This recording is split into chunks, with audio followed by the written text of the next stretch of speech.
And June is always a very exciting month for me for a number of reasons. The first being, that's when Space Fest always comes to the Tucson area.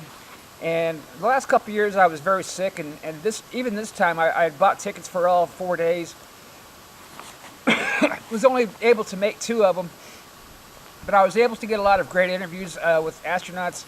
And it turns out that I did not actually interview Richard Gordon this year. Dick Gordon was the guy who flew around the moon on Apollo 12 as Alan Bean and somebody else went down to the surface. And Alan Bean and Dick Gordon were always inseparable friends. I think the time they were separated when Richard was circling the moon and Alan was on the surface was the only time was the furthest those two had ever been apart. But they got back together, came back from the moon to the Earth, and pretty much were just bosom buddies all the way through the end of Richard's life. Unfortunately, Alan normally comes to this thing. His art was there. This year his wife was very sick, so he couldn't make it, but his art did. But Richard did make it. I didn't get a chance to interview him this year, but I did just kind of hang out and film him from a distance. Welcome to the Sullivan's Project's Space Fest 2017. This is Nicole Stott, STS 128, STS 129, STS 133, and I'm going to pay her $40 today for a signature because she is donating it all to charity. The only person here doing it. Project. Space Fest. Space Fest, looking for his ID. One of these. Yep, perfect.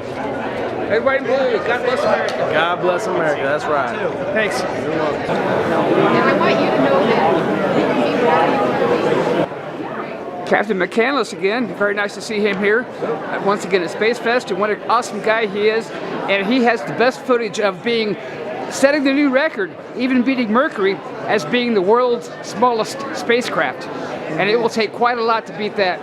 Thank you. God bless you, sir. Welcome very much back to Tucson, and hope to see you back next year. Thank you. The awesome doctor, if you ever see her 3 missions, they were just fantastic. Oh, thanks so much. Thanks so much. And she revolutionized medicine. And when I had cancer last year, they did this ultrasound on me that it turns out she invented. So that's another great NASA spin-off for you. God bless you. Thanks for coming. There's Karen and Mr. Gordon again. Hi there. How are you doing? Great. All right. Out of all your awesome shuttle flights, which one did you like the best? The one, I guess, that had the biggest challenge and the biggest degree of difficulty was the mirror docking. The mirror docking. Language barrier, 2 different mission controls. Also, that was one of the few shuttle flights in that area that took off on the 51.6, right, or somewhere near that, because the mirror wasn't in the 28.5. We were only the second one to go to 51.6. Yeah. Isn't that awesome? Well, great to meet you, sir. And welcome to Southwest Airlines, or whatever Signature Air, or whoever you're flying with now. You just have a rule up for flight. And as somebody who flew in the Navy for 4 years, here is Captain Hoot Gibson, the most awesome naval aviator in history. Good to meet you, sir. Thank you. You're welcome. Once again, Mr. Charlie Walker. It is. It is. Good to see you again, sir. Thanks very much for coming back. Well, I'm doing really great. Yes. That was an awesome interview you did yesterday with Amy. Thank you. And I got myself in the frame right before that.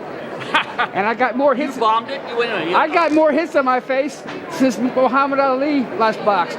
So thanks very much for that. That was a really awesome interview you did. Pleasure. Always fun. Okay. Good to see you, sir. Support space. You got it. Farther, faster.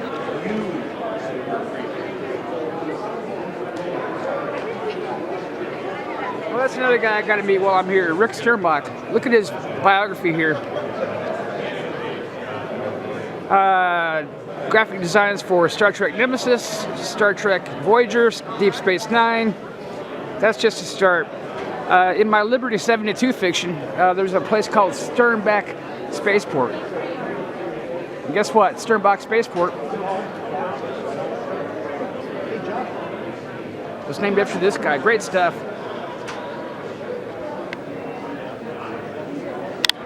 Hi, this is John Sullivan from Sullivan's Projects. We're very honored today to have Mr. Rick Sternbach here.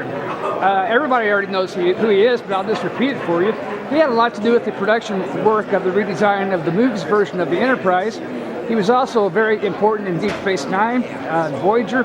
He also was the main production guy for that awesome movie Star Trek Nemesis, and he's also he's a very, very important person in the space industry. He even gives NASA a lot of great ideas on what to do go up there. And as you can see, he's also a very, very talented artist. And he had this stuff nailed way before the graphics design business became as good as it is. So he's just always been very naturally talented. And just wanted to say hi and thanks very much. We have Alan Bean work here, we have Lucy West work here, but absolutely nothing I've seen like what we're looking at right here. So very nice to meet you, sir. Would you like to say hi to the Space Fest 8 crowd? Yeah, you bet. I've been a Space Fest follower for years and years. I was not going to miss this one for anything. I love doing space and science fiction. Star Trek was maybe a 15-year detour away from real space. But even in Star Trek, we made sure, in talking with the writers and the producers, to keep the technology at least plausible, even 200 years in the future.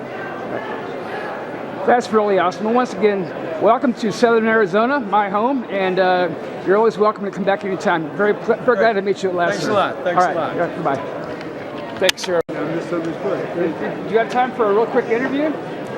Very quick. Very quick, okay.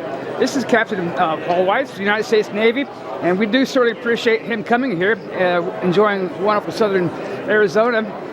If you don't remember, which I'm sure you do, back in the 70s, he was having a lot of fun up there in Skylab 2, running around the track of a third stage Saturn V. Later on, went on to STS-6.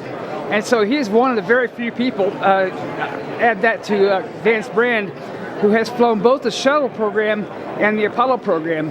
And I just wanted to know if you had any opinions on the differences between the two, or the similarities, or what you thought as being one of the very few people to fly both.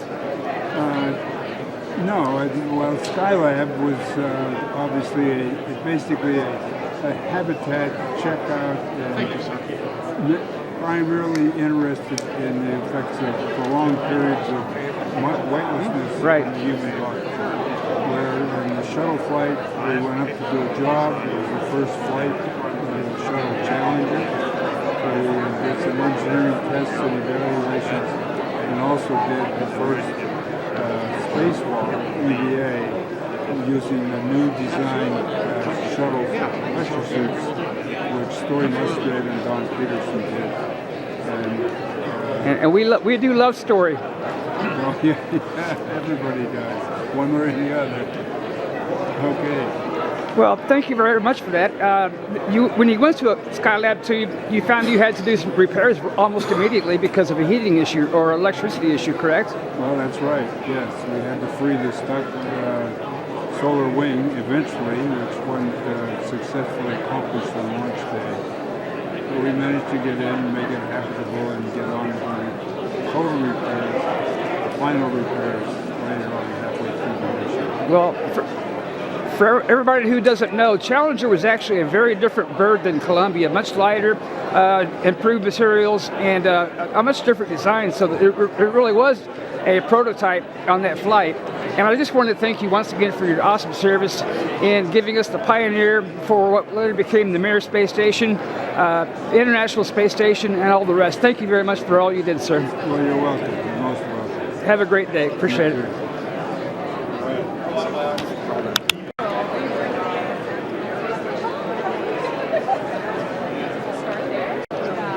As a seamstress, right?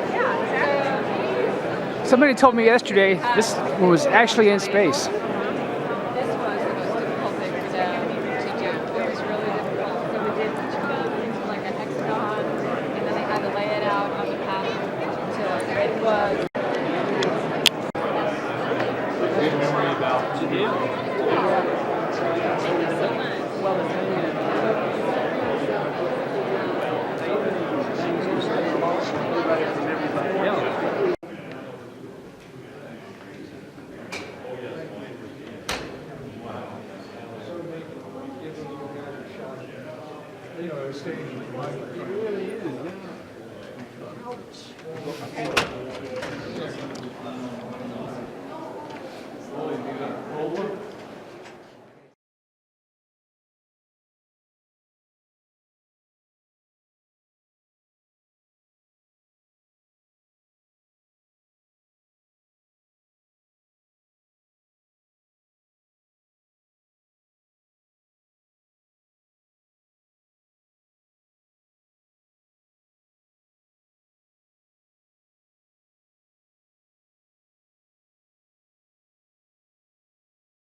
The reason we're here is for Flag Day.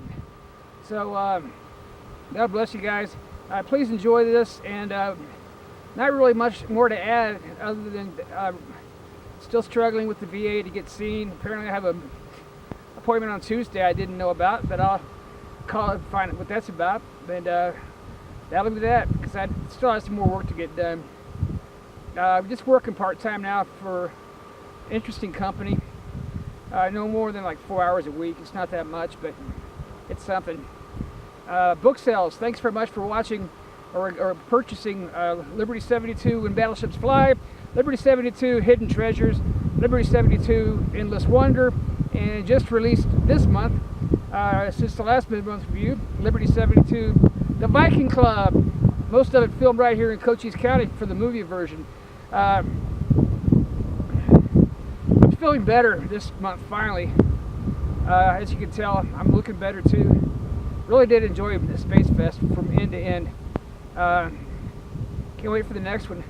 The doctor said I had a 15% chance of living to see Christmas, and when Christmas rolled around I was on a walker on oxygen just out of a ICU, but I'm doing a lot better now, thank God. I really got set back in March, but it looks like it's turning around finally. So God bless. We'll see you guys next month. Thanks for watching.